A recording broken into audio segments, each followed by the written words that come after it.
a single shade, a palette full of gray, in reverie. And I can burn it brighter than the sun. I have a golden gun inside of me. Don't box me in, don't, or I'll leave. I'd rather be a dreamer, I'd rather be free, I'd rather be a leader, I'd rather be a queen, I'd rather be a singer in a trashy cover band. I'd rather be a closer, I'd rather be clean, I'd rather be a poser in a magazine, I'd rather be pretty much anything else.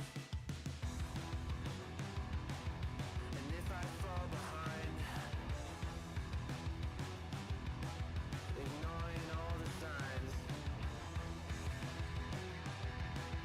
and if I lose the fight, I still rage against the night.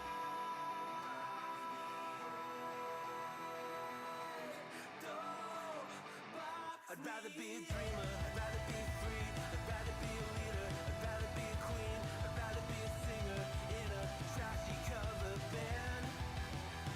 I'd rather be a closer, I'd rather be clean, I'd rather be a poser in a magazine, I'd rather be pretty much anything else than your machine.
Welcome to the Wednesday stream. I hope everyone's having an awesome Wednesday. Welcome, everybody.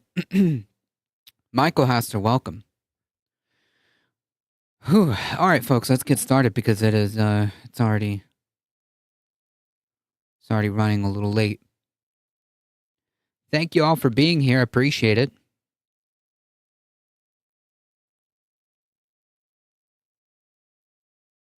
Sup?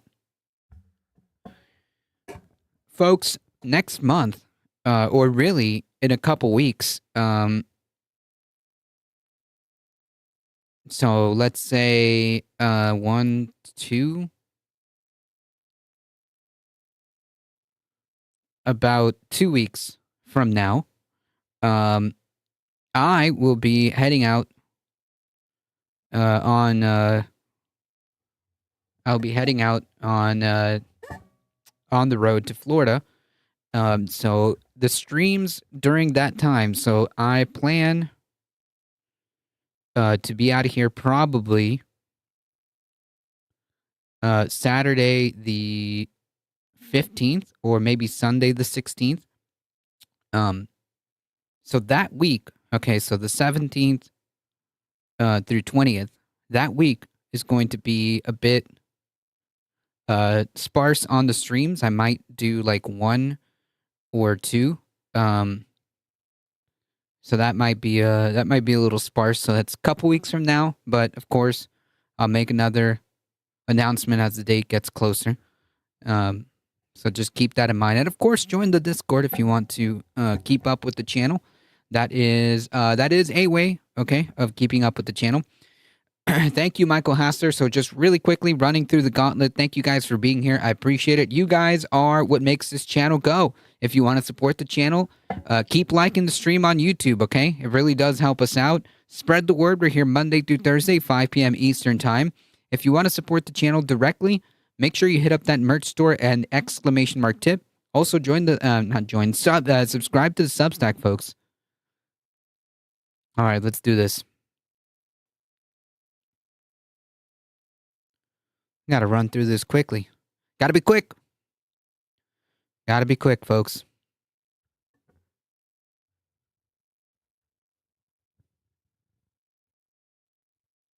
Donald Trump is not violating the Constitution. Donald Trump... He is. Flat out, he is. But anyways. ...is restoring the American Constitution. Donald Trump is the living embodiment of the American Constitution. That's how you know, like, it's all bullshit, right? Like, that's how you know that it's 100% BS, right? Bro, the guy is a convicted felon. Anyways.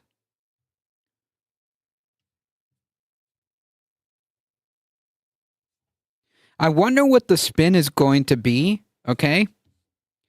When, what the spin is going to be with this, presumably, attempt, or at the least, thoughts about taking guns away from people.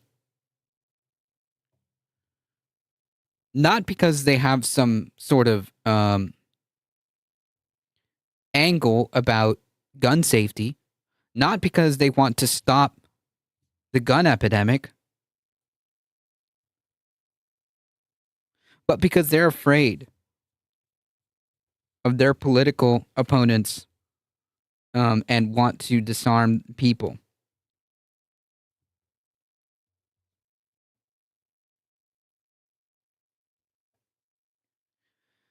Felon 47. Exactly. I wonder what part of that embodies, okay, the Constitution. Donald Trump is embodying the values of our founding fathers for the first time in a long time. Yeah, you know that's complete BS because the founding fathers would have already, like, led a revolution at this point. Washington, D.C. And the American people delivered their mandate to him and put it on his... It was not a mandate. He barely won that election as far as the popular vote goes. Like, he won the popular vote within a couple percentage points No, it wasn't a mandate. The Republicans won the House by literally a couple of seats. The Senate is a couple of seats, so there's no real mandate, so to speak. This is just fabricated out of thin air. Head, and as President Trump himself said just a few days ago, a man who saves his nation violates no law. So laws don't apply? Question mark. As long as you're, quote, saving the nation. Yeah, this is like fascist rhetoric. Okay, this is common. I believe the original quote is attributed to Napoleon, but this is very common in fascist circles. Okay, like make no mistake, this is fascist rhetoric. Okay.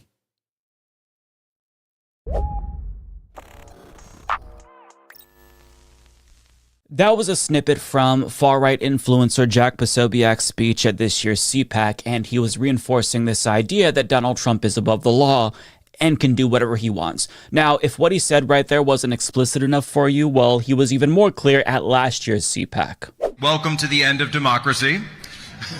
We're here to overthrow it completely. We didn't get all the way there on January 6th, but just to be clear, that's not a joke. Like, people thought that this guy was joking. We covered this clip, I believe. I'm almost certain that we went over this clip. It wasn't a joke, people. Like, he was serious about this. These people are serious about this. I think that, like, it's important for people to understand, okay, that these are not just they're not joking, okay? It sounds like they're being sarcastic because they're trying to hide behind, like, at that time it was important, okay, to hide behind some kind of thin veneer of like, we're being sarcastic because, like, all our political opponents are correctly identifying that we are a massive a threat. But yeah, we're just gonna, like, play it off tongue in cheek. No, they're very serious. We did. Okay, great. There's been so much stuff I can't even keep track of half of it, but yeah, thank you. But yeah, these people are not joking. They're not joking. It's very serious, and I think that it's important for people to understand that, like, the severity of this is real. The severity of this is real. we will endeavor to get rid of it and replace it with this right here. We'll replace it with this right here. Amen. Christians playing at civilization. Nice. That's right, because all glory is not to government, all glory to God.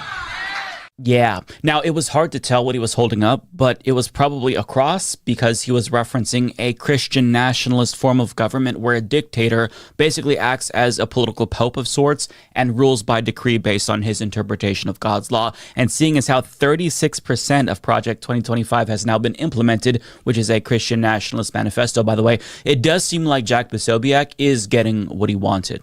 But the other man in that 2024 CPAC video who was amening was Steve Bannon, who also made a splash at this year's CPAC. And when I say he made a splash, I mean he Sig Heiled. Fight, fight, fight!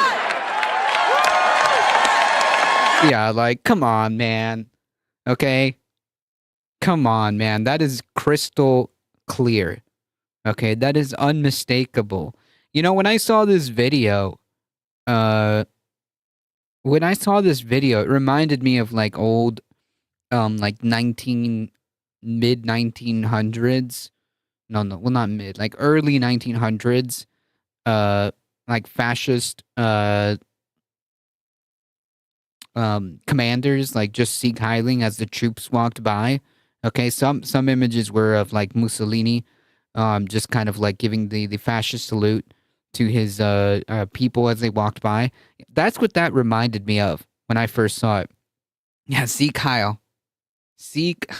Subtle. Sieg Heil. So as you can see, Nazis have become a lot more comfortable lately, so much so that even the fascists in France canceled their appearance at this year's CPAC since the American fascists were just a little bit too conspicuous for their liking, because typically Nazis try to give themselves plausible deniability so that way when people say, hey, what you're saying kind of sounds like what the Nazis said, they can say, no, I'm not. I'm not saying that. I'm not a Nazi. Why are you accusing me of being a Nazi? So they want to give themselves plausible deniability so that way it seems more respectable to the audience. You can Right, but they don't have to do that now because they won, right? Like they don't have to do that. It's okay for them to Sieg Heil on national televisions on a national stage. It's okay for them to Sieg Heil at a presidential inauguration. Cool. Phenomenal. Yeah, and I think like just to kind of piggyback off what Mike Figueroa is saying, yeah, I mean like when Donald Trump was talking about immigrants poisoning the blood of our country, like some people tried to play it off and say like, oh, he's talking about like the drugs that are poisoning people, fentanyl. No, man. Okay? No. Hitler literally said the exact same thing. mainstream their Nazi talking points. But I mean, since Trump was elected and basically declared himself a king last week, they probably figured now is as good of a time as ever to just let our freak flags fly. But it's not like all of the world's fascists are distancing themselves from American fascists, because a failed presidential candidate in Mexico, who I also think is an actor, showed up to CPAC to voice his support for the Trump movement in a very specific manner. That's why I'm going to join the Elon Musk and President Trump's movement. My heart goes out to all of you. Yeah, so yeah. So notice the language being chosen there. Like, I want to join the movement of Elon Musk and President Trump. And then he Sieg Heils. So, I mean, hello? Hello? How are we going to spin this one? Right? How are we going to spin this one? Because, oh boy. This is as explicit as it freaking gets, right? Like, yeah, I'm just gonna join these two incredibly powerful people's movement, and then I'm going to Sieg Heil. So yeah, I mean, it can't be any more explicit than that. The modern Republican Party, as it stands right now, is a Nazi party. Okay, it's a fascist party. And that if you want to be generous, okay? If you want to be generous, it is a fascist party, okay? Surrounded and not surrounded, comprised of all kinds of different fascists, including Nazis. Fight, fight, fight. So apparently Elon Musk is a bit of a trendsetter.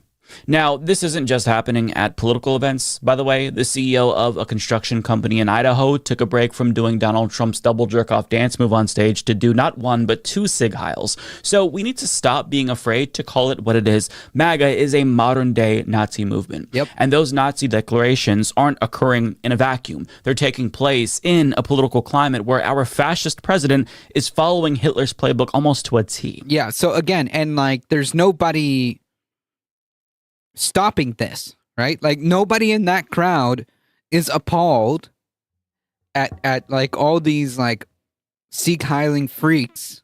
Nobody in the Republican Party is saying, hey, we're kind of doing Nazi shit. I didn't sign up for this. There's not a single Republican who is out there really fighting against any of this. So that makes them complicit. That means that they're okay or have no spine to do anything about it. Because I don't know about you, but if my party started Sieg Heiling at national events, I would immediately leave that party if it's not going to change. I'm out of there. I don't want to be a part of a Nazi party. Now, a couple of weeks ago, we talked about how similar Trump's first few weeks in office was compared to Hitler's first 2 months. And after a full month in office, Donald Trump has made even more Hitlerian moves that could be a sign of what's to come. And spoiler alert, what's to come is not good if these are indeed signs of just that. Specifically, there's two things that he's doing that are massive red flags that I want you all to pay attention to. The first is in regards to the military. CNN's Caitlin Collins explains a major... Yeah, so like just to be clear, like there's a lot of stuff going on. There's a lot of stuff going on, and as Steve Bannon said, they're flooding the zone for this very purpose, right? So we have to keep like eyes on the prize, and that is the alarming rate at which they are destroying the government for the purpose of consolidating power. And long-rumored purge is underway at the Pentagon tonight after President Trump ousts the Joint Chiefs Chairman. Secretary Hegseth fires the Chief of the Navy, the Vice Chief of the Air Force, and says he's requesting nominations for the Judge Advocates General for the Army, Navy, and Air Force, indicating they'll be replaced. Now, Donald Trump also fired military attorneys, but more on that later. With regard to the Joint Chiefs, C.Q. Brown Jr. is being replaced by Lieutenant General Dan Raisin Kane. And the Daily Beast explains why Donald Trump really took an interest in this guy. Trump shared a story about Kane stating that the general told him, "I love you, sir. I think you're great, sir. I'll kill for you, sir." But what really seemed to seal the deal for Trump was that Kane then allegedly put on a MAGA hat despite military protocol prohibiting active duty troops from donning any clothing with a political message. Now, a president firing a military general in and of itself doesn't automatically make my alarm bells go off, but the context here is what makes this particularly troubling. That general unquestionably knew that he was violating protocol by putting on a MAGA hat. There's no plausible deniability. There's no feigned ignorance here. They know they are not allowed to do that. But in doing that, he was demonstrating his willingness to break protocol and violate laws for Donald Trump if Donald Trump asked him to do that. Now, to be clear, I don't think that him saying, "I'd kill for you, sir," was a figure of speech. I think that when he said that, he meant it literally. So this purge of the Pentagon and military generals isn't like other purges at government agencies like we've been seeing, even though those are also troubling for different reasons. We are witnessing Trump get his ducks in a row to make sure that the military is willing to comply with anything he wants before he takes things to the next level. The question is, why is he doing this and what is he planning to do? Well, we don't know for sure, but when dictators consolidate military power, it's usually done for two very specific reasons, either to give themselves even more assurances that they're going to be able to break laws with impunity, or because they're preparing for violence against citizens. Now, on the campaign trail, Trump floated the idea of using the military on the enemy within to shut down protests. So this might be an indication of him wanting to do that. And he's not ignorant to the fact that protests are occurring around the country and they're starting to become more common. And he knows that if these protests continue to grow, it could challenge his power. So odds are they'll start with warnings to protesters and intimidation, and he'll start by calling on governors to institute curfews and crack down on civil unrest on their own. But if they refuse to comply or they don't do enough to shut down protests, this move that he just made is your warning sign that he's going to take things into his own hands. So last Thursday, Republicans started the process of pushing through their billionaire and corporate tax cuts. Yeah, and this is why he wants the military muscle on his side. See, because if C.Q. Brown Jr. was still in his position and Donald Trump gave him an illegal order to, say, fire on U.S. citizens during a protest, there's a chance that he would disobey it. In fact, I think that he probably would disobey that order. So in purging the military of anybody who might not be committed to Trump's fascist project, Trump is removing roadblocks that would otherwise stop him from abusing power.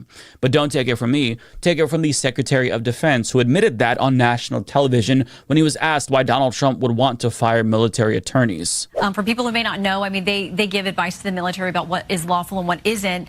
Not surprisingly, there's been some backlash to those who are worried about their removal. One Georgetown law professor says this: Trump also firing the Army, Navy, and Air Force JAGs. In some ways, that's even more chilling than firing the 4 stars. It's what you do when you're planning to break the law. You get rid of any lawyers who might try to slow you down. Your response to her? I don't know who Rosa is and what her hyperbole is all about. Ultimately, we want lawyers who give sound constitutional advice and don't exist to attempt to be roadblocks to anything that happens in their spots. I get the sense that he didn't mean to straight up admit that, but he did. So needless to say, this is a very worrying... Yeah, that's pretty freaking wild that that's like a thing that you can just say on national TV. Yeah, we just need lawyers that aren't going to act as roadblocks. The implication being that that's exactly what they were doing. They're acting as roadblocks because that's what they're supposed to do. If you're doing something unlawful, they're the ones that are going to put you aside and be like, hey, you can't really do that, man. Sign of what's to come, because this is what you do if you want absolute power and no challenges to it. But don't take this as an indication that you should obey in advance and be fearful, because you shouldn't. If there's a protest in your city, you absolutely should go to it. A lot of dictatorial power hinges on intimidation and implicit threats of violence, but if you bow down to fascists in advance, you're only enhancing the control that they have over the population. It's part of the reason why Trump's congressional power is already virtually unchecked, because they're already obeying in advance. As Vanity Fair reports, Republican lawmakers are reportedly scared shitless about the prospect of Trump supporters getting violent if they don't comply with his demands, to the point where they're genuinely fearful for their own personal safety. Freaking cowards, man. Disgusting, weak, little cowards. And there's a word for these Republicans, 2 words actually: fucking cowards. Are their fears unfounded? No, but that doesn't mean that they should fold on everything. But that's exactly what they're doing. All of his confirmations are being confirmed because they are too afraid of what would happen if they didn't go along to get along. But that's exactly what they've been doing, because they don't want to know what's going to happen if they became an opponent to this administration. And on that note, that brings us to the second thing that Donald Trump is doing that's a massive red flag. He is officially weaponizing government agencies to go after political opponents, which is the very thing he accused Joe Biden of doing. Now, one example is Democratic Congressman Robert Garcia, who got a letter from the Department of Justice for saying this on MSNBC. I want to hear why, but do you think that calling Elon Musk a dick is effective messaging for... Man, get out of here with that line of questioning. He is a dick. Did Trump use military power against civilians in his last turn? It doesn't really matter. I don't really care if he did or didn't. The point is he's like consolidating power so that if he did have to, the roadblocks that would generally be there, right? Like when he wanted to deploy the military against protesters, and the Joint Chief of Staffs, right? Like the general told him, no, that's a bad idea. That's what he's trying to get rid of. So the next time this comes up, he doesn't have those roadblocks. Doesn't matter what he did in his last term. You see, that kind of downplays what's happening here. confronting what is a potentially irreversible transformation of the U.S. government? Well, he is a dick. And I think that he's also harming the American public in an enormous way. And what I think is really important, and what the American public want, is for us to bring actual weapons to this bar fight. This is an actual fight for democracy, for the future of this country. And it's important to push back on the chairperson of this committee.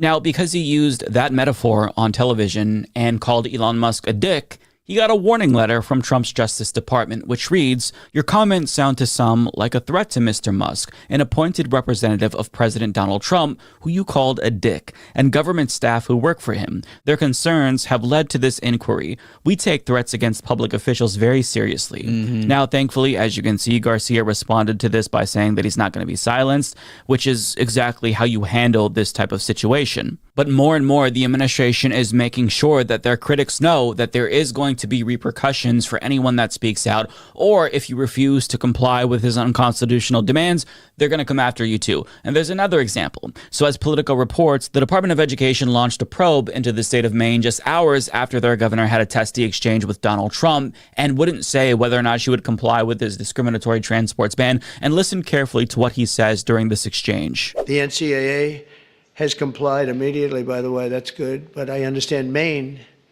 Is Maine here, the governor of Maine? Well, are you not going to comply with it? I'm complying with state and federal laws. We are the federal No. No, you're not. law. Well, you better do it. You better do it because you're not going to get any federal funding at all. Like, what a fucking disgusting piece of shit. What a bully. If you don't, and by the way, your population, even though it's somewhat liberal, although I did very well there, your population doesn't want men playing in women's sports. So you better comply because otherwise you're not getting any federal funding. See you in court. Every state, good. I'll see you in court. I look forward to that. That should be a real easy one. What a disgusting human being. And enjoy your life after governor because I don't think you'll be in elected politics. Now, just putting aside the insanity of that exchange and the fact that there's less than 10 trans athletes at the K through 12 level across the country, which is far less than previous estimates, he said, well, we are the federal law. He caught him. Yeah, so basically, it turns out that there's only like literally one student that this affects. One student in the entire state of Maine that this affects. Himself before saying I am the federal law, but he said we are the federal law, meaning his Moenep, welcome. administration. So basically, in other words, what he says goes. The law is what he says it is, and fascist influencers are making sure that their viewers perceive it that way as well, as if he's a living embodiment of the Constitution, as Jack Posobiec put it. And this is done to transform the culture into an explicitly authoritarian one in order to normalize the illegal things that Donald Trump is doing. But just hours after that exchange with Maine's governor, the administration launched a probe into Maine, and they did this to send a warning to other governors: comply or be punished. Now, this goes for other issues as well. If they don't comply with their Gestapo letting ICE in to terrorize immigrants, they'll be punished for that too. If they don't shut down protests, should they emerge, they'll regret that as well. So this is Trump signaling to everybody else in the country, get in line or get fucked. So over the weekend, we not only saw him strengthen his grip on the military, concerningly, but his administration took its very first steps to actually go after their political opponents. Now, I expect this to be a common thing since the newly confirmed FBI director, Kash Patel, literally has a lengthy enemies list, which mostly includes Democrats from the Biden administration, along with anti-Trump Republicans who have condemned him. And that list doesn't even include members of the media that he also said he wanted to go after. But to make matters even worse, Dan Bongino was just named the deputy FBI director who threatened violence against their political opponents last year in response to online celebrations of Donald Trump's guilty verdict. He wrote on Twitter, "The irony about this for the scumbag commie libs is that the cold civil war they're pushing for will end." The scumbag commie libs. I mean, truly, what a freaking moron. And really badly for them. Libs are the biggest pussies I've ever seen, and they use others to do their dirty work. Their mamas are still doing their laundry for them as they celebrate tonight that their long-sought goal of the destruction of the republic had been reached. But they're not ready for what comes next. They never have been. It's all revolutionary cosplay with them. Not anymore. It's all real now. You assholes wanted it. Now you've got it. Good luck. Now, I believe that he has since deleted that tweet for obvious reasons. I say that because I couldn't find the original, just the screenshot on Reddit. So that is somebody who is in a position of power at the FBI. Now, before getting this position, he talked about how power was the only thing that mattered and literally laughed at the idea of checks and balances. Yeah, it's literally fascist talk. Power. Power. You can see what I'm mouthing. Power. This is the freak that's second in command of the FBI, dude. This is the freak that's second in command. Is all that matters. No, it doesn't, Dan. We have a system of checks and balances. That's a good one. That's really funny. We do. Yeah. Now, to steelman him, he would probably say that that clip actually doesn't give the... We do, Bongino. We do. Tina rating in. Thank you so much. Welcome, everybody. Tina rating with a party of 23. Welcome, welcome, welcome, folks. Welcome.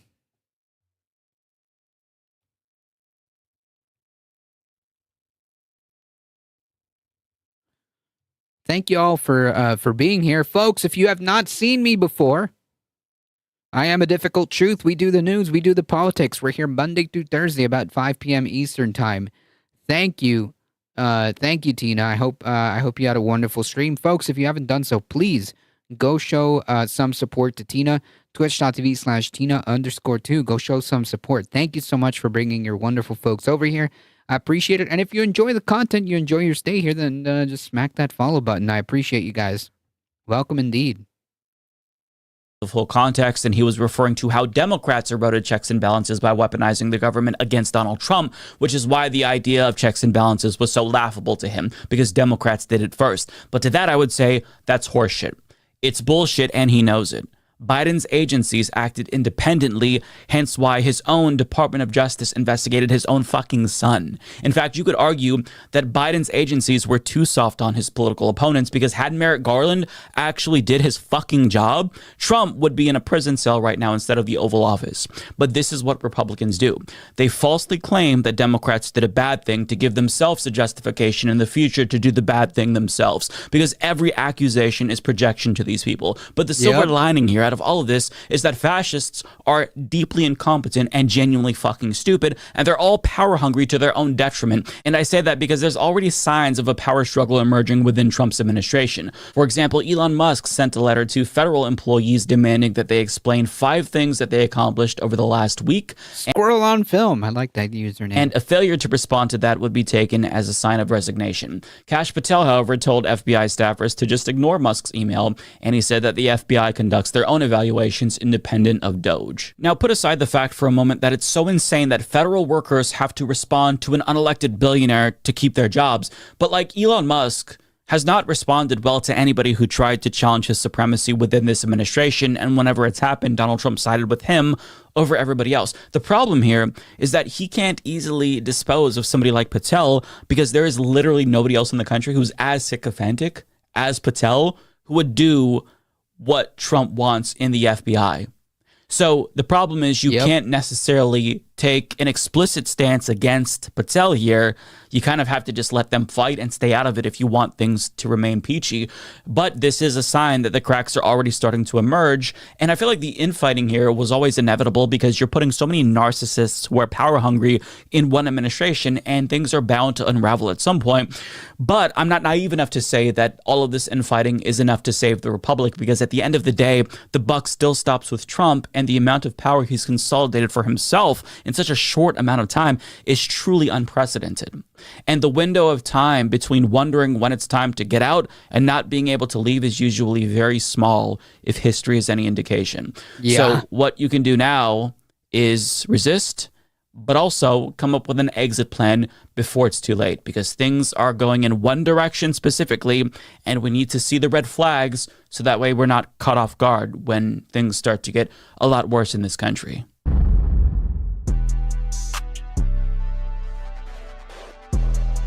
Yeah, so just kind of like to piggyback off that, I might as well just kind of start with this article.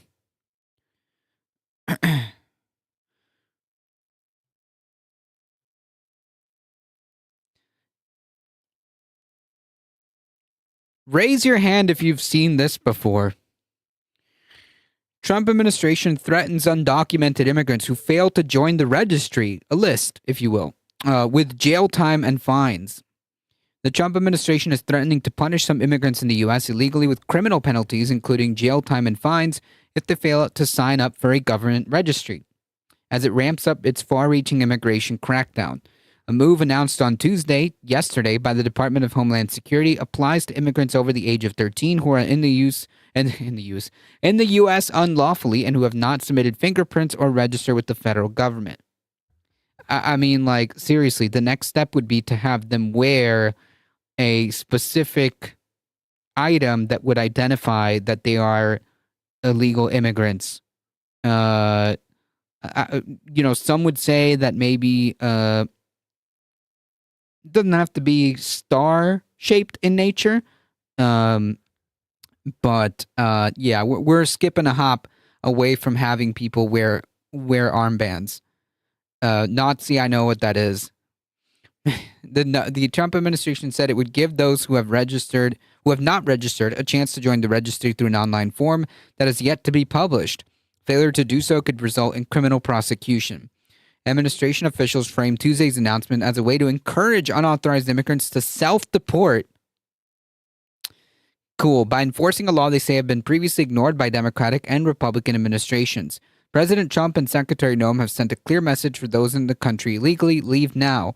Honestly, that's probably not a bad play. That's probably not the worst play.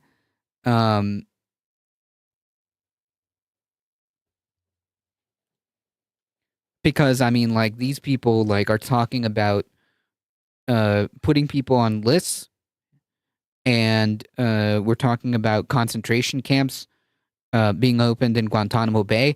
I don't know, man. I don't know. President Trump and Secretary Noem have a clear message. For those in our country illegally, leave now, said Homeland Security spokeswoman Tricia McLaughlin in a statement. If you leave now, you may have the opportunity to return and enjoy our freedom phenomenal and live the American dream. The Trump administration has moved aggressively to make life for those in the country unlawfully increasingly difficult, enacting policies that place them at high risk of detention and deportation, and vocally urging them to leave the country voluntarily.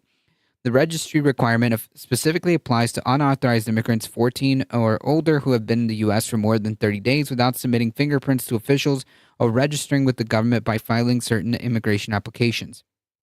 They include those in the country who were never formally admitted or inspected by U.S. immigration officials. Parents or legal guardians of teenagers subject to the registry requirements must register on their behalf. Those who register will receive a registration document that adults must carry and carry. Jesus Christ. Yeah, just do the armbands already. Whatever. Officials said on Tuesday the Wall Street Journal was the first to report on the policy change earlier on Tuesday. The new policy does not apply to legal permanent residents, immigrants who are welcomed under an immigration policy known as parole, or those granted visas even if they overstayed them. It also does not apply to immigrants granted government work permits or those placed in immigration court proceedings. Officials said Tuesday's announcement is designed to comply with an executive action issued by President Trump just hours after he started his second administration. The plan relies on a World War II-era law that created an immigration registry initially designed to identify suspected communists. Yeah, phenomenal. Fantastic.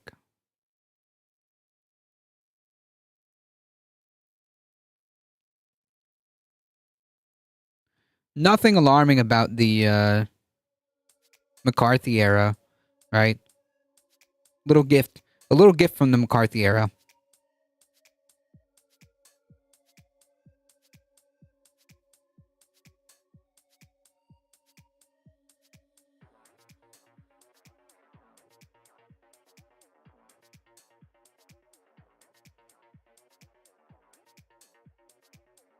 Let's do this real quick. Doge dividend checks is the title of this PBD podcast. I got news for you.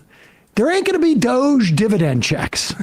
Now, what there might be is tax cuts for Patrick Bet-David. Yeah, and just to be clear, that's not happening. Okay, the idea that you are going to get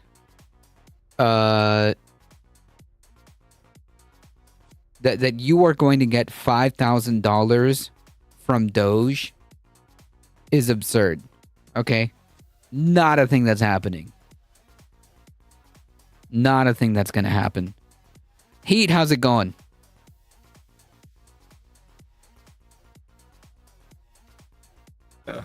But 40% already of the contracts that Doge has canceled have zero savings because they've already like been paid out. Right. They've canceled. It's like you have a contract for $10 million that has been over a 5-year period. They're saying it's $10 million in savings, but they've spent $8 million of it already. Yeah, right. Except for in this instance, it sounds like they spent $10 million. Right. Exactly. Hello. Howdy. Good to see you. And they just canceled the contract. So we paid for it, but we're just not getting the full. It's like you bought a year of Majority Report, and you decide 6 months in, I'm not listening anymore. Yeah. Well, it doesn't save you any money. I think actually we do prorate when we return, but we have better deals. Well, we are the efficient. The point being, Cat Pig, welcome. They've got to make it like there's actually something going on other than the destruction of the administrative state. That's the only thing they care about. If they cared about taxpayer money, they wouldn't be giving huge tax breaks to billionaires who hoard money. Go ahead. Oh, and this is, by the way, about Bolsonaro. Valuetainment, man, this guy is just such a sleazeball. You're missing the point now. They can hire whatever X for another 10 million, making it a 10 million savings for Elmo. Yep. Next story, and you'll see why I'm going into this next story. Okay. Oh, yeah. So yeah. Brazil's Bolsonaro, okay, charged over alleged coup that included a plan to poison Lula. Okay. Wow. Yes. Damn. Yeah, exactly. It's a James Bond film. So Musk is in it for the government contracts. 100%. 100%. I have no doubts in my mind that that's the goal. Reaction. Prosecutor, again, this is AP News. Brazil's prosecutor general formally charged President Bolsonaro. Why don't they put the guy's name? They should put the guy's name. Bolsonaro with attempting a coup, alleging he agreed to a plan called Green and Yellow Dagger to poison President Luiz Lula da Silva and assassinate Supreme Court Justice Alexandre de Moraes. Bolsonaro's defense called the accusations dismaying and indignating, while his son, Senator Flavio Bolsonaro, dismissed the indictment as empty and politically motivated. The indictment, based on manuscripts, digital files, spreadsheets, and message exchanges, described a coordinated effort to overturn Bolsonaro's 2022 election loss by pressuring military leaders, drafting legal cover, and inciting riots. The Supreme Court will decide whether to proceed with a trial. Hello, howdy, Bisky? This guy? I don't know. Who knew a South African national would take over our government and on the Republican watch, too? Yeah, who would have thought? Hey, but the guy's worth hundreds of billions of dollars, so, obviously, he must be our overlord. Close enough. Okay, I'll take it. Where Bolsonaro could face up to 20 years in prison, up to 38 years, if convicted of attempting a coup. So now, you hear this story. While I'm there, I want to learn about what the system's like. So just to preface this, he goes in a little bit on his trip to actually interview Bolsonaro, in the days prior to that announcement. They want to start selling U.S. citizenship? Oh, yeah, no, we got that story on cue. I forgot to put it up there. I'm here because I love politics. I just hope we have some of the same viewpoints. Well, I mean, if you're an empathetic, kind human being that is against fascism, then you'll probably be okay. Okay, so he's just come back from an interview with Bolsonaro. And he's talking about Brasilia here. Which she was there just 2 months ago. We stayed at that hotel. And we went to the House, Congress. They walked us around Senate. They walked us around everywhere. We had a chance to see everything that was going on in Brazil. Interviews coming out on Monday. And while we're talking, here's what we learn about Brazil. Watch this. And why this applies to America. Americans, it's so important to realize this. Do you know, oh my God, do you know if Trump, his greatest accomplishment that he did on his first term, you know what it was? Flipping 3 seats. That's right.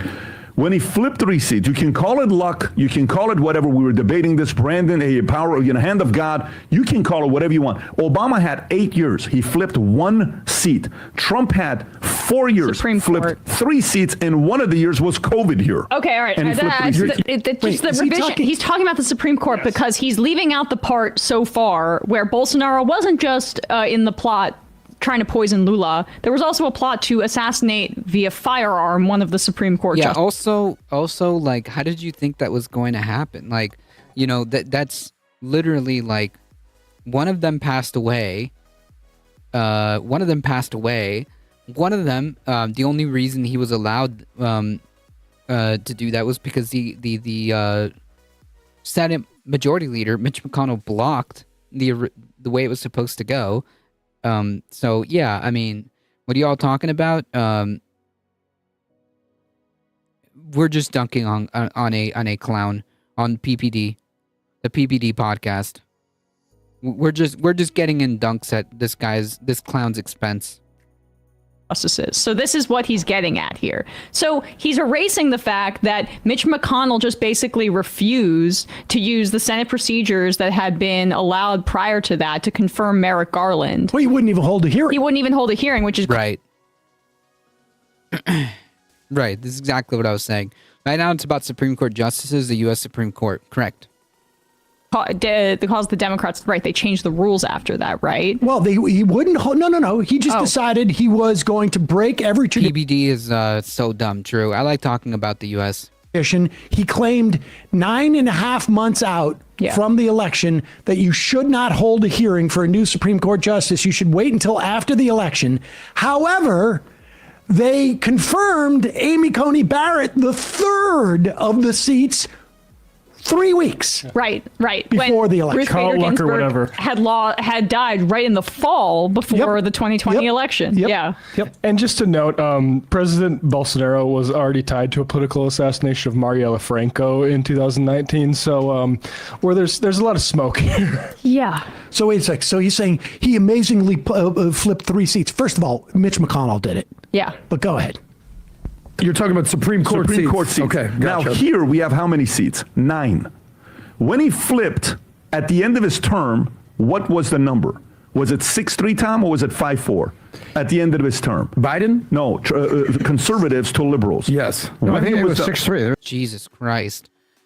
Do you guys ever cover Canada? Not often, honestly. Like, it's rarely like a thing that we cover, unless it's like specifically relevant to the U.S. politics. I generally don't cover like Canadian politics because I'm gonna be honest, I'm not too familiar with Canadian politics. The shit show in DC makes the shit show in Berlin look like utopia in a sense. We generally follow you guys with a few years delay. Carpet packs, welcome. We can Canada. Blame Canada.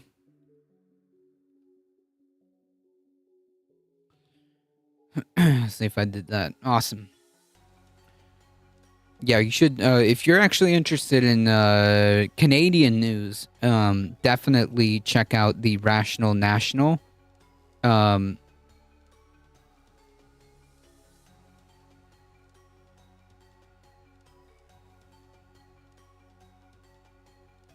If you haven't seen this YouTube channel, David Dole generally takes generally covers more Canadian politics. But yeah, as Heat said, check out the Rational National. Do not follow me for Canadian stuff. Pierre's crazy and why is Trudeau kinda? I recapped for you. Okay, sounds good. I think it was 6-3. Yeah. Exactly. Positive. So he was at 6-3. Is this a fucking politics show?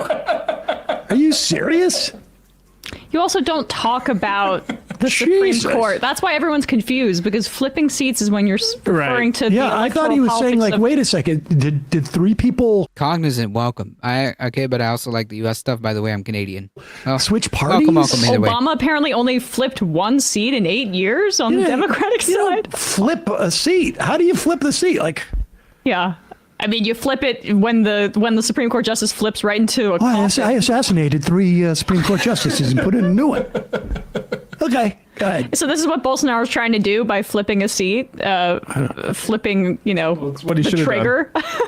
Liberals. Yes. No, I think it was 6-3. I think it was 6-3. Yes. Exactly. Oh my so he God. was at 6-3.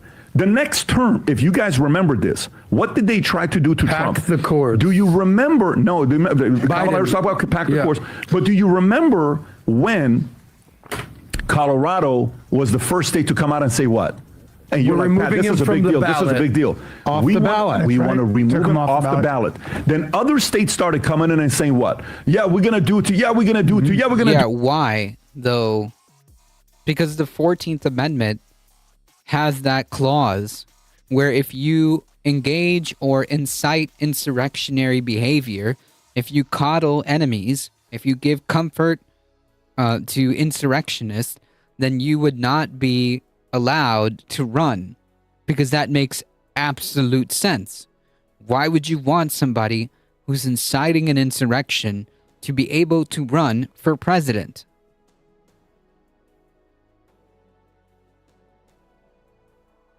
You would not want an insurrectionist running for president. Yeah, they didn't try to pack the SCOTUS. A few people briefly talked about it. Slight difference. Yeah, like, man, you know what? Like, they should have, okay? They should have expanded the Supreme Court. They should have expanded the Supreme Court. No matter what the clause says, the government always clips its clause. For oligarchs, they don't attack their own. Yeah, yeah. do it too. And then who said pump the brakes? Not going to happen. Supreme Court. Supreme Court justice. Yeah. By the way, what would have happened if it was 6-3 the other way around? If it was 6-3 the other way around, Trump's not president today. That's right. Mm-hmm. Why though? Right? Like, he's trying to make the implication, like, I'm sure that they're going to go into this, but like the why is the important part. It's not because like there's some like, you know, liberal conspiracy against Trump, right? Or there would be biased. It would just be because they're upholding the Constitution, which presumably the Supreme Court is there to interpret. SCOTUS is so broken is not even funny. 100%. Blatant corruption, conflicts of interest, absurd system of life appointments with not even mandatory retirement, no enforceable code of ethics, while the rest of the federal judiciary has a code of ethics. So yeah, it's beyond FUBAR. So let me explain to you. If it's 6-3 the other way around, Trump may be in jail today. His kids may be in jail today. Everybody may be in jail today. While I'm in Brazil, you ready for this? Oh, no. An insurrectionist, convicted felon, serving prison time?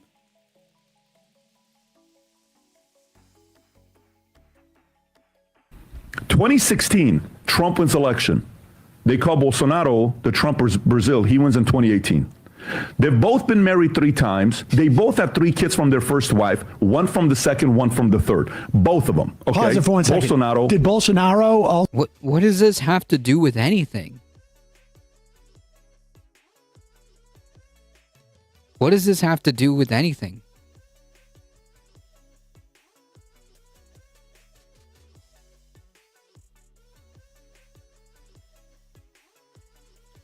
also be accused credibly of rape by his one of his ex-wives? I wouldn't want to say authoritatively no. I'm just curious. But you I can't just want to have see how all the consistent parallels. the parallels. It seemed. Did they have the same moon sign? I mean, honestly. Also, like, tried coups. Like, Also, did Donald Trump? Okay, so if Biden is Lula in this instance, although he's more like Bernie, if Biden is like Lula in this instance, like this would have required Biden to have previously been president, right? And for him to have gone to prison on trumped up charges that a conservative judge had engaged in, trumping them up and not Donald Trump, but making them Lava Jato. into more than what they were, and then that being disproven in him leaving office. They're saying that, yeah, it's like lawfare, which Lula was actually imprisoned and spent Yes. a significant amount of time for, that was supported by our government corruptly. Now he was exonerated, like you said, won back into office. How is he making Bolsonaro the victim here when Lula was literally in prison for lawfare? And the way that they reacted to the assassination news when PBD read it up top is they said like, wow, and like a Bond film. Yeah. Like that's a Cool. Spicy Atsuko, thank you for the follow. Welcome. assassination attempt. It's cool, you crazy. They're telling on themselves. It's like the conservatives who are so wowed by the beeper attack by Israel. It's like, wow, you guys are little children, but keep going. And Trump. Bolsonaro was in the military for 13 years as a captain. He went and became a Congress for 27 years, of which the last 4 years was with his son. Then he ran for president. Do you know how much money he had to run for president? $1 million when he ran against the left. Do you know in the Brazilian media, what they do there is anybody that runs, they decide how much time you get every day. Every morning and every night, they allot you time to go up and talk to the people. Globo is the biggest media. I think they got 39% of all the viewership of all the 9, but Globo's There's like too much thinking going on to explain the situation. the biggest one. Do you know his opponent, who was the leader, I think, the Workers' Party, a guy named Haddad? Okay, Rob, if you can pull up Haddad, tall, good-looking guy who's a full-on socialist. Can I just need to. What is he? Okay, what is the point here? I'm confused. Need to correct the record here. Like Bolsonaro was running against Lula. Lula was leading him in the polls. Lula got imprisoned on charges that have now been disproven, and that's how Bolsonaro won. So it's like, oh, this David and the Goliath story who only had $1 million, and then he's citing the rules in Brazil, which are superior to ours. They can't run negative ads, and they do have a lot of time where they can speak to the people. These are things that are actually kind of sensible, as opposed to in our country where you can have a billionaire buy an election. I'm going to skip a little bit ahead. Do we just get Brian Callen talking about Inspector General and then concluding that? I think he might be drunk, like seriously, or took too many caffeine pills, or both. God knows. This is the coup attempt. 236 billion. That is, I believe, 1/4 of the defense's budget. Okay, so there is, and that's just Biden. So we're going to find that that's chicken feet compared to what we're going to find out. Again, by the way, this thing, while we're there, before we go, they tell us, when we went with a team of 9, they said, you need an international lawyer. They don't want him to speak. They don't want him to talk about anything. He's not allowed to talk about anything. You know, he was the only president in the world that didn't get a COVID shot. What? He's the only president in the world. I mean, we can't count Tanzania and somebody smaller. Yeah. He's the only president in the world that refused to take the COVID shot. I love him. And he's very popular still in Brazil. Popular. Oh, okay. So he's an anti-vaxxer? Like, dude, is he trying to like sell this guy as a good candidate, like as a sane person?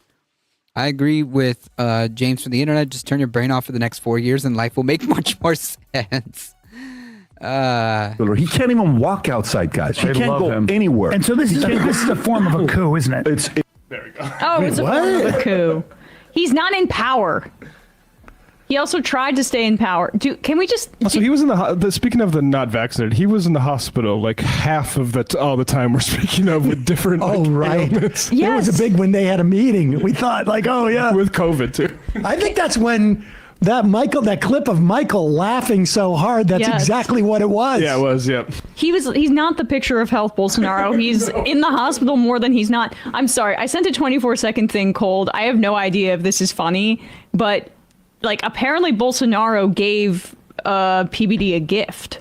Oh my God. In this exchange, which he showed off. One of the questions. Was it a Bolsonaro coin? A meme coin? It's a coin. Oh, good. One of the questions I asked Bolsonaro, because he's very good friends with PK, I said, hey man, you're born in Senna's birthday, but you're a fan of PK and you guys are friends, so how do you handle this? His answer is funny. And he gave me a coin at the end. This coin is only given to 5 people. Rob, who were the 5 names he said about this coin? Putin, Trump, Orban, Milei, Orban, and you. Oh yeah, the fascist super friends. Look at that. The fascist super friends. PBD. He gave these 5 coins. Oh, what a high honor. He gave. I just got completely wrecked by James' whole chat. It was awesome. What coin? Like, who has Bolsonaro challenge coin? Who has coins? At least it's a physical coin. Yeah, it's not a meme coin. Sounds like an objective interviewer. Yeah, sounds like somebody, Brazil, if they're like guarding against a coup attempt, might not want to have that guy be the media representative. Like, I there's all this stuff about, don't suppress the speech of like Rumble or whatever in Brazil. I think nation states have a right to stand up with media companies from foreign countries that are attempting to coup monger in their country. Hey, folks, don't forget to hit the subscribe. Trump lost the oxygen in his brain years ago. It's currently sustained by filet of fish. Is that what he orders at McDonald's?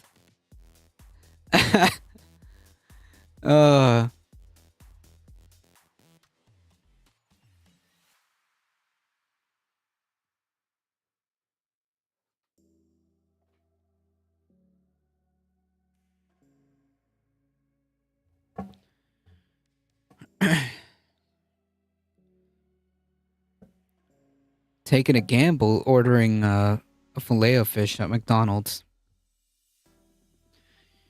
All right, folks, we got a couple of headlines before we get out of here.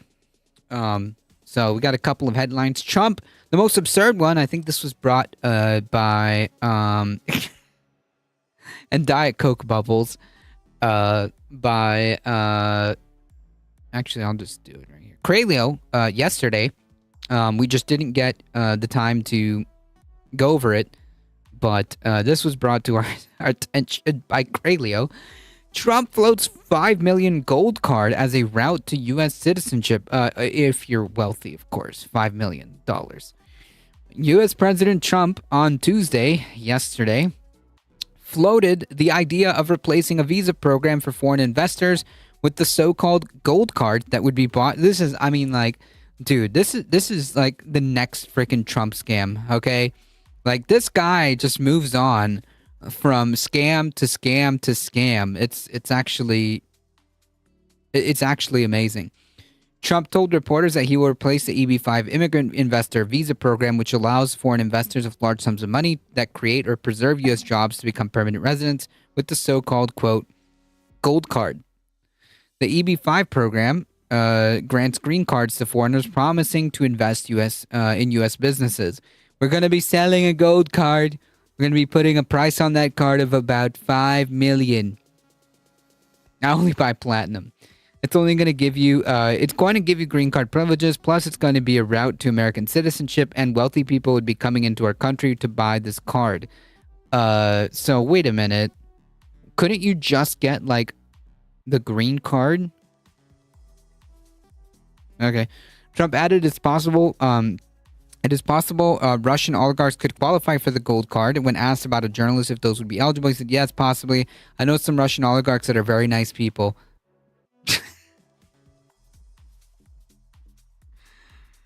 You know, I have to laugh because if not, I'm going to scream. The EB-5 Immigrant Investor Program, administered by the U.S. Citizen and Immigration Services, was created by Congress in 1990 to, quote, stimulate the economy through job creation and capital investment, i.e., capital. Hey, Mono, how's it going? Welcome. Given how stable we are, might as well call it a plutonium card. Pretty sure you already had this by the EB-5 investor. Yeah, so he's just like selling... He's just like repackaging and selling it for $5 million. Sometimes I wonder if Trump actually learned English or if they just have an AI create stuff for him to say. The EB-5 program, it was full of nonsense, make-believe, and fraud, and of course. And it was a way to get a green card that was low-priced. Right. Sure. Basically nothing anyone else ever did is good.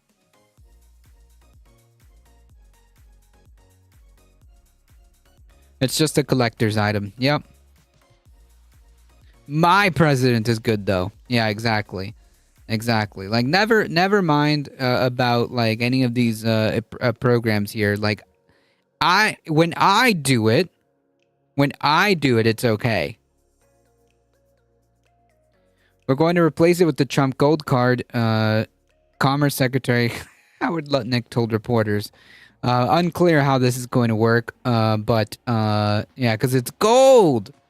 Unclear how this is going to work, which I imagine paying that much and only getting gold. Will it be gold that's coming out of Fort Knox?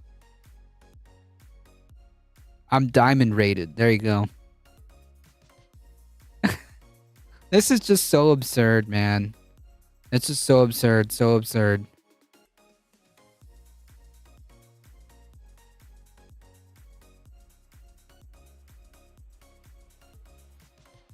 All right.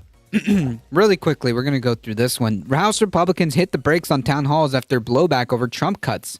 So they just passed these massive tax cuts for the rich, and they are planning to fill that hole by cutting important programs like Medicaid. That's where these cuts are going to. So they're taking away funds, just to be clear, they're taking away funds from crucial programs like Medicaid and SNAP programs and SNAP benefits to cover the billionaire corporate tax cuts, okay? The wealthy tax cuts. That's what this is about. And as we've seen, Republicans have been getting yelled at in town halls because people are starting to wake up and they're not happy. Okay, even the people from even the same people who thought that the leopards weren't going to eat their face. Okay, well, it turns out that leopards don't discriminate and will eat your face if they are a leopard, if they're a face-eating leopard. So now these people are angry too. So much so, they've been getting shellacked so hard that they are not going to do any more town halls. They're running. Okay, they're turning tail. Yeah, reverse Robin Hooding. That's actually a good way of describing it. Yeah. Well, I'm a KD. Welcome. House Republicans are becoming wary and wary of in-person town hall meetings after a number of lawmakers have faced hometown crowds angry about the Trump administration's push to slash government, and they still went through it, by the way. Went through with it. But to slash government programs and staffing. Party leaders suggest if lawmakers feel the need to hold such events, they do tele town halls or at least vet attendees to avoid scenes that become viral clips. So not your listen, if your constituents, okay, are giving you too much trouble, just like forgo that altogether. Congress people hiding from their constituents. That's so funny. Yep. Capitalism has always been an upward wealth transfer. True. How else are these CC billionaires going to satisfy their greed? The town halls and rash of negative headlines have been the first bit of public blowback from members who face voters next year, and the new reluctance to hold them indicates there are bubbling concerns about the impact the cuts could have on GOP's chances of holding the thin majority in the House next year. So yeah, again, just to be clear, like, we need to make sure that we keep pushing that message that these tax cuts, okay, this budget bill that just passed, is going to take $800 and something million dollars away from Medicaid, okay? And that's what's going to be used, that's part of what's going to be used to fund these corporate tax cuts.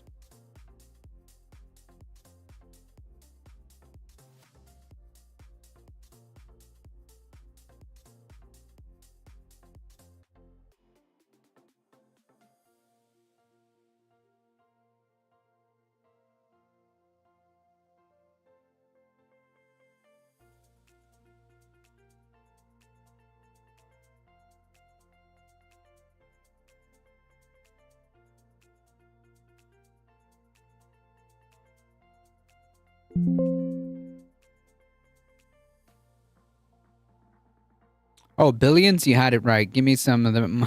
We want good rich people, not bad poor people. Yep. Oh, billions. Okay, billions. It's just a performative act anyway. They don't actually listen. That's true.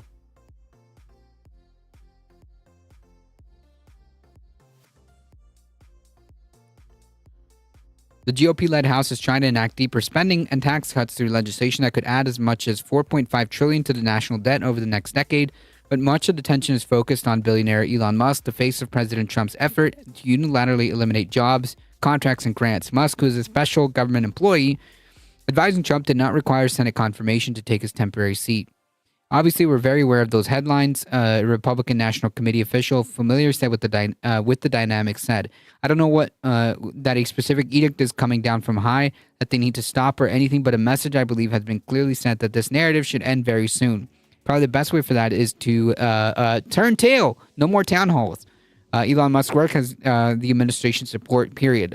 So yeah, fuck what the people want, right? It's just the oligarchs are making the decisions. Beyond that, White House and party officials say the majority of the public wants the budget cuts. The president's policy. Oh, if they're so popular, then why would you need to stop doing town halls? Why would you feel the need to nudge Republicans away from doing town halls? No more town halls? What about free speech, assholes? Well, I've got news about their beliefs on free speech. If ordinary people wanted Trump to listen, they should have bribed Trump with $250 million. It's not rocket science. True. The president's policies are incredibly popular. News to me. And the American people applaud his success in cutting the waste. News to me. Waste, fraud, and abuse of their hard-earned taxpayer dollars, said Danielle Alvarez, a senior advisor at the RNC. Pathetic AstroTurf campaigns organized by out-of-touch far-left groups are exactly why Democrats will keep losing. Yeah. The AstroTurf campaign of constituents showing up at their town hall. Got it. A Republican lawmaker who spoke to NBC News on the condition of anonymity to avoid publicly divulging internal party strategy said that the RNC has been helpful in making suggestions about how Republicans can handle the situation, but that it has stopped short of trying to impose an impossible to enforce moratorium. Lawmakers are spooked enough about the prospects of heated exchanges that most of them do not want to do town halls anyways. Losers. A chief of staff, by the way, this goes for Democrats too. The chief of staff to a House Republican won handily compared to the dynamics of the tough town halls in the 2018 midterms. While Democrats won control of the House that year, GOP lawmakers in Republican-heavy districts may have benefited from a backlash to the criticism. It's 2018 all over again. The town halls, if anything, help districts like ours. Well, we'll see. Hopefully, they lose the House, or preferably both. Preferably both, the House and the Senate, but we'll see. Yeah, we'll just go to their houses and gather there. Yep. Yeah, a lot of this reminds me of the Senate minority leaders whining about people asking them to do their effing job. Yeah, and freaking Hakeem Jeffries, too. Just like federal Democratic leadership in general, just kind of being like, you guys, why are you asking us to do anything?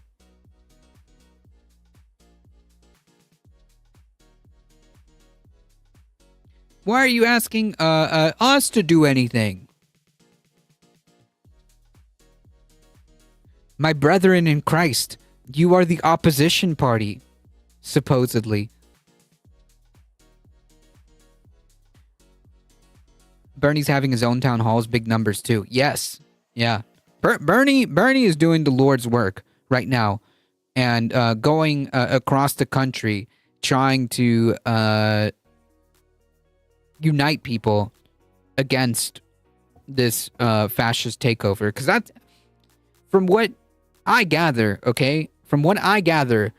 what Bernie's trying to do is essentially mount a defense against this incoming this fascist takeover. Because like Bernie, I think Bernie's very worried, and rightfully so, about this fascist takeover. And I think he's doing what he can and getting out there and organizing and facing the American people and saying, look, man, this is not going to be won by the people in DC. Okay? This battle is going to be won by you, the working class, you, the American citizens. I think Bernie Sanders is just kind of hitting his Hail Mary, and trying to do something about what's happening. Since he's pretty much powerless in the Senate, other than trying to block or vote against whatever the Republicans are, since he's pretty much powerless in the Senate,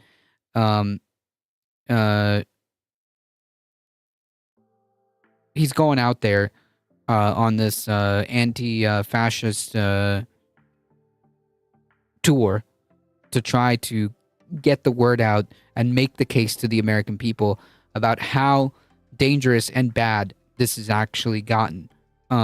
Because I think that while more and more people are getting aware of what's happening, it hasn't reached a critical mass to where we're gonna be able to oust these people. He's the best with what we got, among others, so I'm all for it. Yeah, I mean, I'm not gonna I completely support Bernie doing what he's doing right now. And some other, far and few between, but there's some other Democratic Congress people out there doing stuff. AOC joining the federal workers, Rashida Tlaib,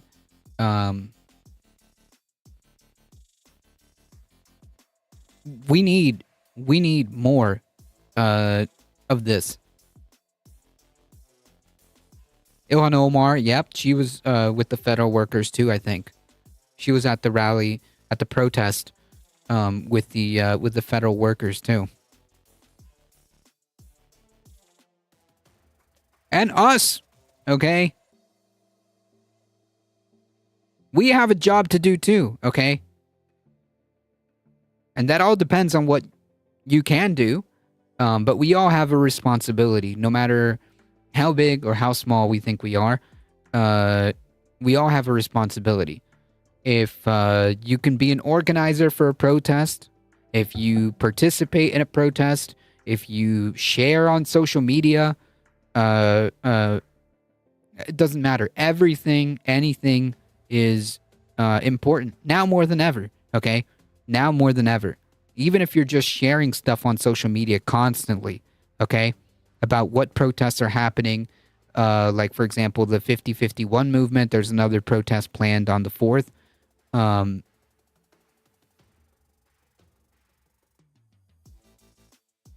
Then it is our responsibility to do it. If all you can do is spread the word, then that is your responsibility. Spread the word. If you make content, then do that. If you are a local organizer, then do that.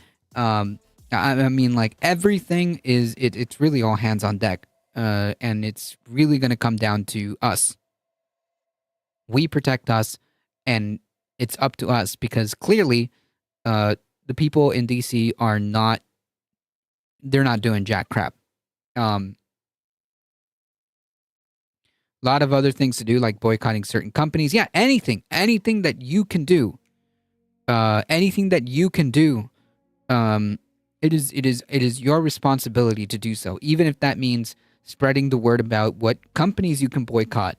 Maybe perhaps compile a list for people so that it's easier for others to get involved. Like anything, literally anything that you can do, it helps. I do some, but I wish I could do more. That's okay. Like that's my point. Like anything that you can do is your responsibility. That's your responsibility. If all you can do is one thing, so be it. If all you can do is 10 things, so be it. Yeah, just do what you can. Exactly. Google it, or its bosses paid at least $1 million in bribes to Trump too. Sheesh. I recommend DuckDuckGo instead of Google Search, though some other Google services are harder to replace, but search is easy and a key source of cash and power to manipulate. That's actually a good point. Using other, like there's another one that you can use.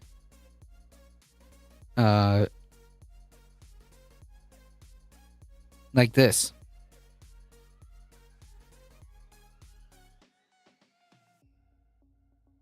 By using this web search, A, you're not supporting Google, and B, they do seem to be more environmentally conscious.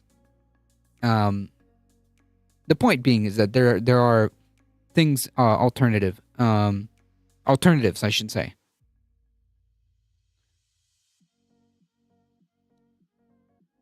Acacia is okay as far as I know. Yeah, there you go. Here you go. So my point is that, yeah, anything that you can do, even if it's one thing, man, even if it's just compiling information for people so that it makes it easier to take action on something, so be it.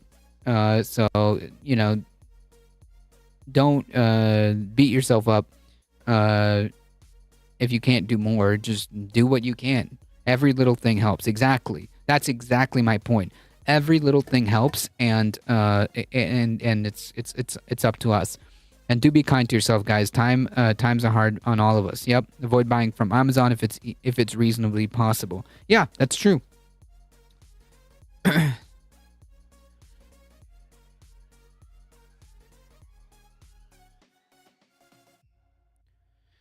Like we can try as best we can to make sure that we do our part, and that's what matters.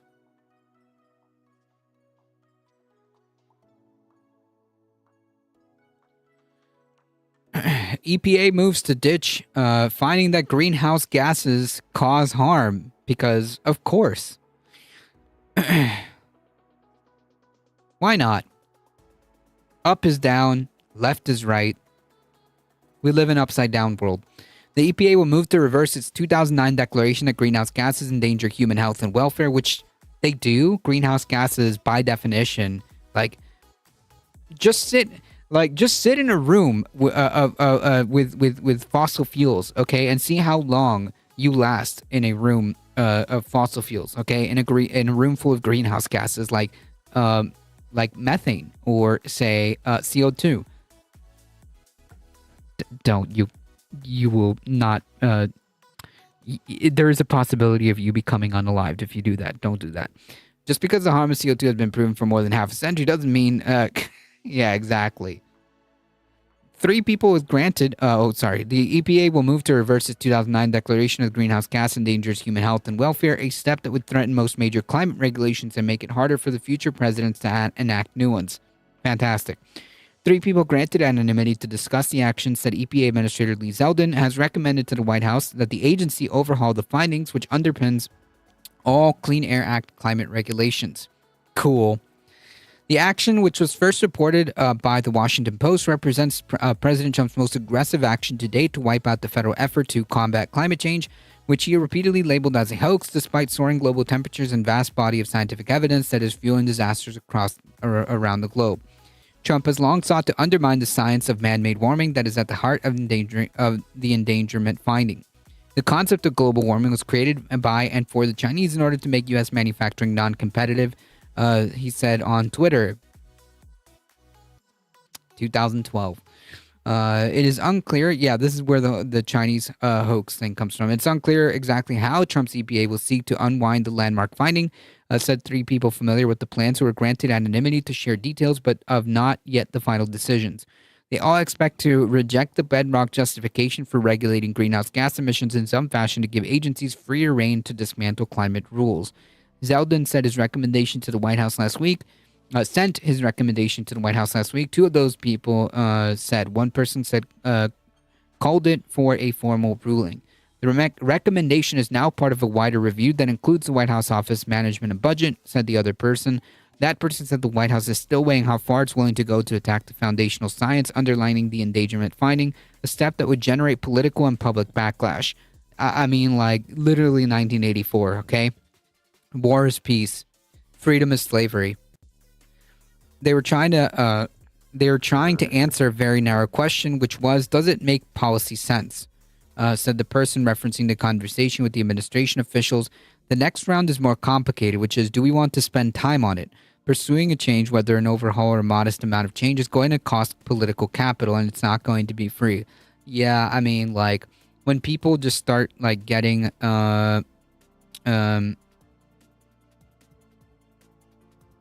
incredibly sick, when our skies are, like, black with smog, yeah, I think that's going to cost a political, that's going to cost political capital. High treasonous patriotism is my favorite Trump doublethink of Trump, referring to pardoning the insurrectionists who literally tried to assassinate Trump's vice presidency. Yeah, I mean, like, literally 1984. Also, gilding everything, building everything makes it look better. Gilding?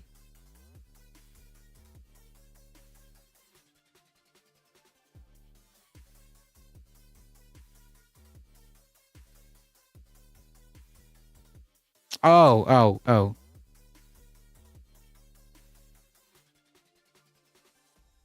Covering gold. Yeah, gotcha.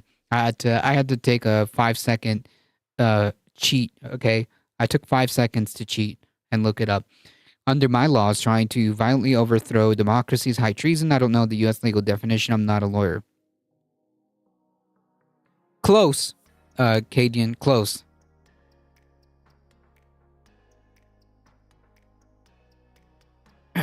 Actually, under our laws,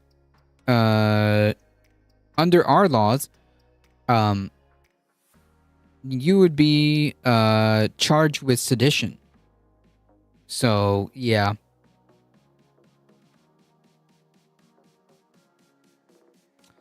But,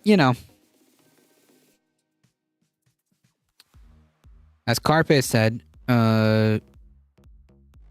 rules are not for oligarchs, because when oligarchs break the rules, it doesn't matter. Mandy Gunasakara, who served as EPA chief during the first Trump administration, told Politico E&E News on Wednesday that a review was justified. I think fundamentally since 2009, the understanding of climate science and the evolution has significantly evolved, and the EPA policies and future decisions reflect the latest and greatest numbers. No. So, number one, like, it's true that the science has evolved greatly since 2009. But we understand now more than ever just how clear and important it is to deal with the climate crisis, right? That's what we've learned. Every time we read about a new science study, and we've done quite a few of them on this channel, every time we get an update, it's always, or it's mostly how scientists say that things are happening faster than they thought.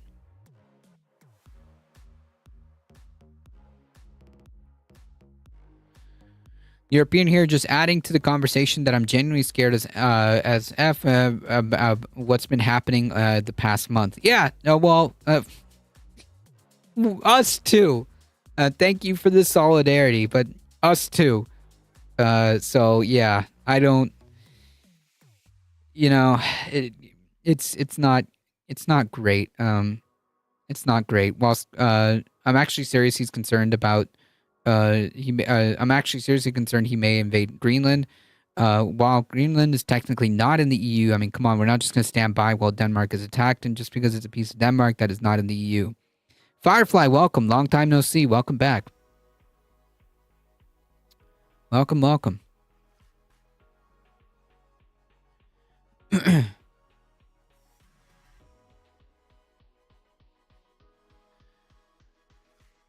Whatever policy decisions are ultimately made by the administration and his team, the administrator and his team should reflect the science yet. And I don't think that any of the science should be off limits for reconsideration.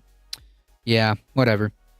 Supporters of overturning the endangerment finding say that they expect the EPA to follow a regular rulemaking process, which would include publishing a draft finding in the Federal Register and taking public comment.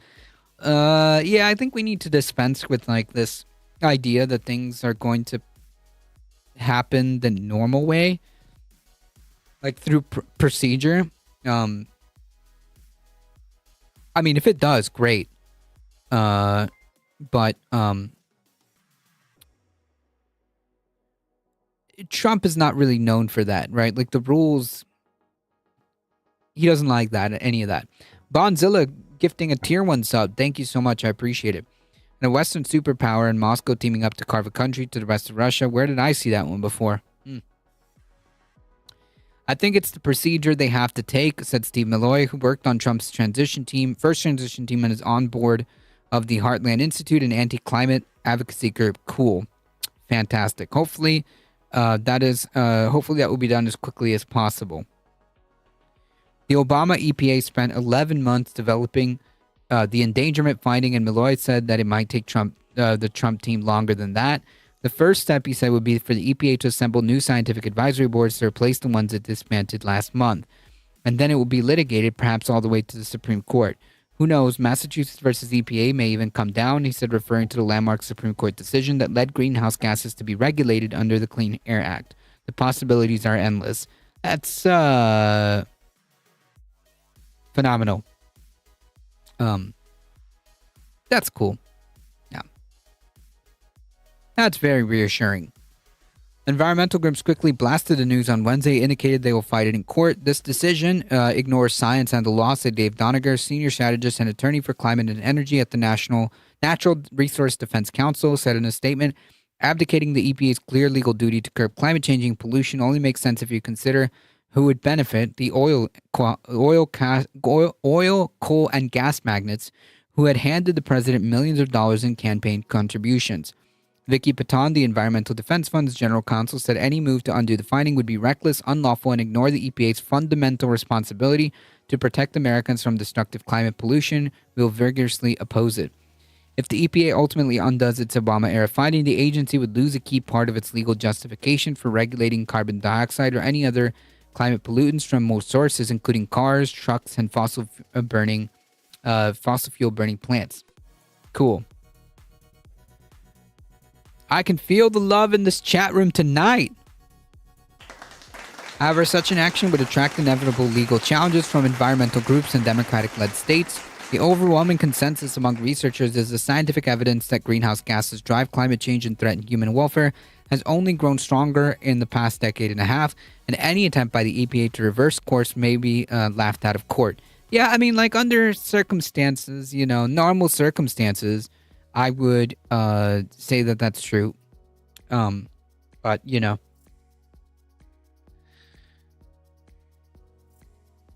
On the YouTube, thank you so much for the subscription. Thank you. I see you, and I appreciate the subscription. Thank you so much. They don't have a winning hand. Having the power to do this doesn't tell you anything about whether or not what they're doing makes any sense on the merits, said Joseph Goffman, who ran the EPA's air office during the Biden administration. They've got nothing on the merits. Yet Goffman acknowledges that the Trump administration may not care about the legal prospects, giving its willingness to expand executive branch authorities. That's exactly the point. He said it could withdraw the endangerment finding and repeal sectoral greenhouse gas regulations via final direct rule, all above any federal court issue a verdict, all before any federal court issues a verdict on its endangerment finding policy. One thing I love in Puerto Rico is that they got rid of all the plastics and almost everywhere, but there's still more to do. Nice. Heat with the 100 biddies. Look at that. Thank you so much for the support. I appreciate it. It will be a while for the courts to catch up to them, and it would take even more time for the damage to be repaired. Zeldin made the decision with input for the Energy Secretary Chris Wright, Interior Secretary Doug Burgum, and others. It's now the Office of Management and Budget's turn to weigh in, as specified in an executive order that Trump issued on Inauguration Day. The agency issued its 2009 declaration known as the Endangerment Finding, 2 years after a landmark Supreme Court ruling calling greenhouse gases air pollutants under the Clean Air Act. The finding was a necessary step for the EPA to legally justify issuing climate regulations for cars and trucks. It later expanded its finding to cover additional sources, including power plants and airplanes. The finding has survived previous legal attacks. In a 2012 decision that rejected a challenge by states and industry groups, the D.C. Court of Appeals said the EPA finding is consistent with the Supreme Court precedent, as well as the text and structure of the Clean Air Act, and is adequately supported by the administrative record. It was also found that the agency has amassed substantial evidence to bolster its conclusion that greenhouse gases are driving climate change and endangering the public. That's not debatable. The court also rejected arguments that too much uncertainty exists about climate change to support the finding. Right, like, come on. If anything, there's more. If anything, there's a treasure trove of data now since 2009. I wish we would look into more hemp plastics and hempcrete. Yep. Actually, it's pretty freaking good. Like, you could do a lot of stuff with hemp. From plastics to one-time use utensils to hempcrete to clothes. I mean, like, you name it, you could probably find an equivalent with hemp.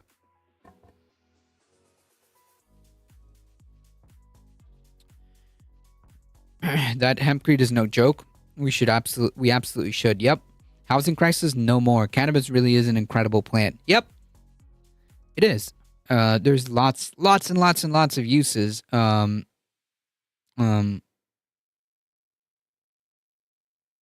It is very, very, very versatile. If I believed in God, I'd take it as proof of their existence. I like to smoke it. Well, I mean,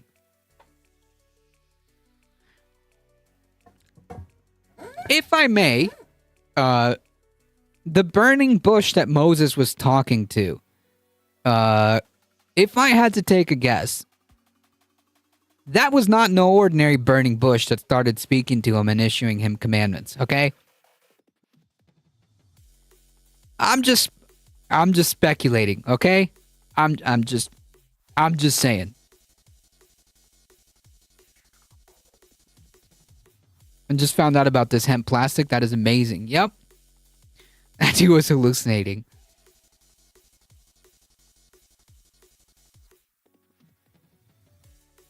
I'm just saying that maybe Moses was maybe perhaps not engaging with a normal burning bush and one of a specific variety.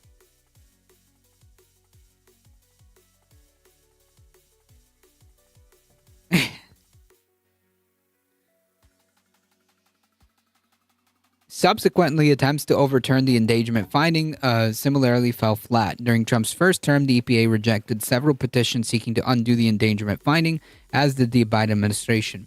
And a lawsuit in 2023 trying to overturn it was tossed out after the D.C. Circuit found that the plaintiffs did not show that the findings harmed them. The Supreme Court declined to hear an appeal. Despite his recommendation to revisit the endangerment finding, Zeldin himself has a moderate history on the issue. As a member of Congress in 2019, Zeldin was just one of 22 Republicans to vote against an amendment that would have blocked the EPA from implementing the finding. During his confirmation hearing in January, Zeldin acknowledged the existence of climate change and the basic underlying science. But when Senator Sheldon Whitehouse, the Environmental Public Workers Committee ranking member, asked Zeldin in written questions if he would implement and enforce the findings, Zeldin replied that he will learn from the EPA career staff about the current state of science on greenhouse gas emissions and follow all legal requirements. Like, whatever, dude. This is very obvious. The first recorded ayahuasca retreat, a solo one. Since taking the helm of the EPA, Zeldin has vocally criticized climate spending laws under former President Biden and attempted to halt the flow of money targeted at reducing greenhouse gas pollution. On Tuesday, that effort culminated in the dramatic resignation of a veteran Justice Department official who resisted pressure to order Citibank to freeze $20 billion in money to fund greenhouse gas reduction projects. Without the endangerment finding, the EPA's ability to regulate climate pollutants would be significantly diminished, but some rules would likely survive based on other authorities under the Clean Air Act and other laws. One major example is the methane rule aimed at limiting greenhouse gas pollution by the oil and gas sector. After a Democratic Congress in 2021 used the Congressional Review Act to revive the methane limits that the EPA had undone during Trump's first term, most oil and gas producers have accepted that some regulation for the pollutant must exist. However, they are seeking significant changes to the methane rule, part of the Biden administration's plan to reduce human-caused methane emissions by 80%. The EPA is also explicitly required under a separate 2020 law signed by Trump himself to aggressively ramp down the use of hydrofluorocarbons, a family of the refrigerant and aerosols that are potent greenhouse gases. Heat gifting a tier 1 sub. Thank you so much. I appreciate it. Thank you for the support. Thank you. Thank you.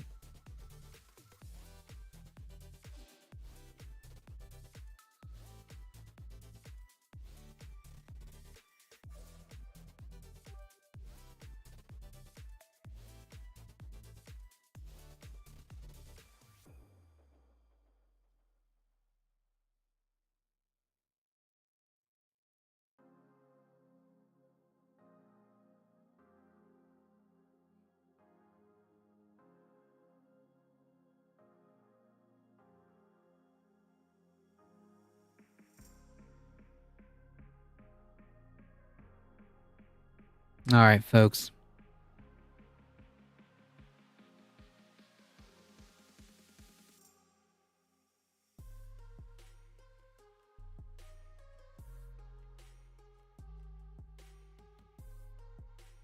For my burning bush buddy. Thank you. Bonzilla with 69 biddies.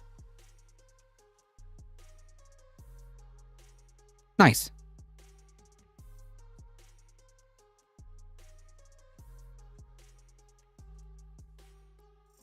All right, folks, it's just above 7 o'clock. Folks, a couple of announcements, okay? So before I get on out of here, a couple of announcements. First of all, thank you all for being here. I appreciate you guys being here. Thank you for the support. You guys are what makes this channel go. Thank you for all the subs. Thank you, Heat, for the gifted sub. Thank you, Bonzilla, for the gifted sub. Thank you, Heat, for the 100 biddies. And Bonzilla for the 69 biddies. I appreciate it. Thank you. Thank you for the new follows. And thank you to Tina for rating in. I appreciate it. Thank you. Firefly. Welcome back. Folks, yes, thank you for being here. You guys are what makes this channel go. If you want to keep supporting the channel, there are many different ways of doing so, folks. You can keep hitting that like button, okay? A few of you have subscribed on the YouTube channel. Thank you. Thank you to the subscriber on the YouTube to make it 263, I want to say, at this point, or 264. Thank you. I appreciate it. Join the Substack, folks, and join the Discord as well if you want to keep up with the channel.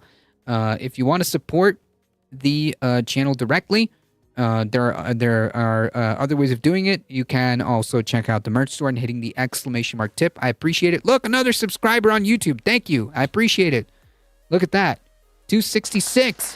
Thank you. Thank you so much. I appreciate it. You can do that. Announcement. So in the next couple of weeks, so I would say like 2 weeks, I will be out of here. So the March 17th week, okay, that's Monday, March 17th. That week the streams will be a little sparse. Okay, it may just be me, my phone, and my microphone. So just keep that in mind. There's a couple weeks from now, so it's not right now, but just letting you guys know that that week the streams may be a little sparse. Okay, we may have 2 streams out of that week, but other than that, how will we manage? I don't know.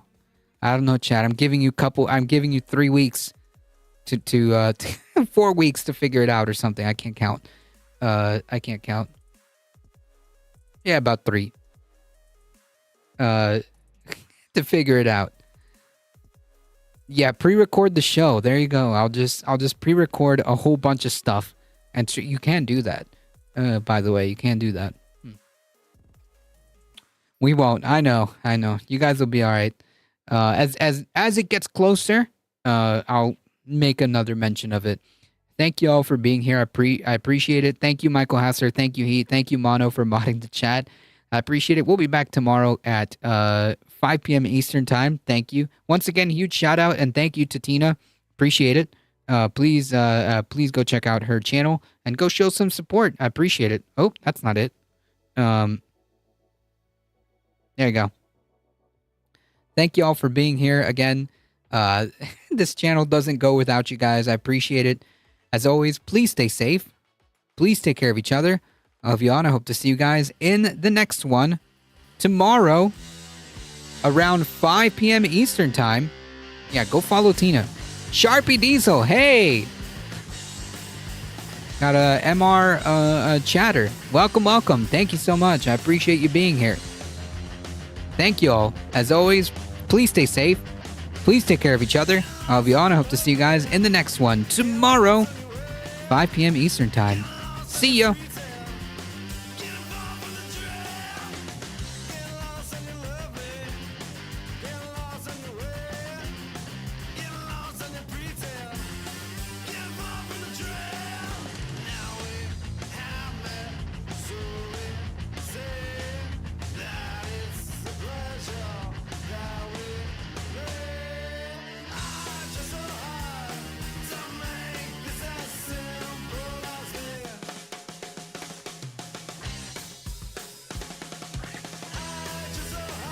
Ground level news.